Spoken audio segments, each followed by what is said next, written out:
Agora, falando ainda, candidato de pesquisas eleitorais, eu vou trazer aqui algumas análises que a gente está acompanhando dia a dia. Alguns analistas dizem, falando dessa aproximação entre o senhor e o candidato do PSDB, Rodrigo Garcia, que o senhor já teria, como o presidente Jair Bolsonaro no cenário nacional, alcançado uma espécie de teto de eleitores e que, ao contrário, Rodrigo Garcia, que tem uma aproximação com os prefeitos das cidades paulistas, teria campo, espaço para crescer ainda mais e, nesse sentido, estaria à frente do senhor. Alguns, inclusive, o comparam ao deputado Celso Russomano, que nas eleições municipais aqui para a capital paulista em 2020, mesmo com o apoio do presidente Jair Bolsonaro, não conseguiu ir para o segundo turno. O senhor estava falando que a campanha faz análises das pesquisas.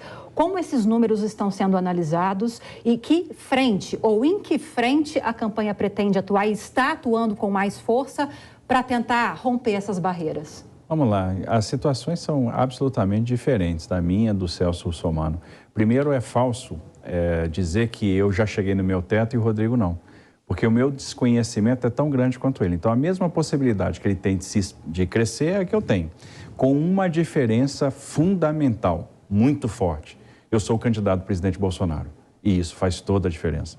Quando você faz, e as pesquisas não têm feito essa pergunta, poucas pesquisas fazem, mas quando é feita aquela pergunta, você vota no candidato do Jair Bolsonaro, o candidato do Jair Bolsonaro tem 30%, 31%. Isso aparece quando essa pergunta é feita, sempre lá na casa dos 30%.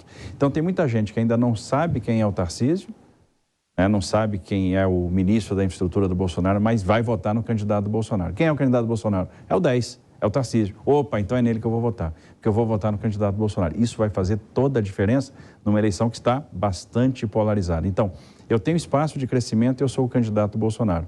E aí é completamente diferente de outros recortes. Tanto é que até aqui eu só cresci. Eu não larguei alto e caí.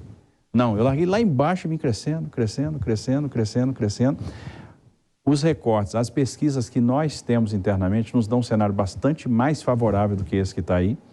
Então, e até quando você trabalha com aquele agregador de pesquisa, você vai ver que a diferença é maior. E falta uma semana e pouco para a eleição. E é uma semana que a gente vai trabalhar bastante. Então, eu estou muito confiante que a gente vai estar no segundo turno. Quem viver verá, dia 2 de outubro está aí, as urnas não mentem e a gente vai estar lá. Eu não tenho muita dúvida disso.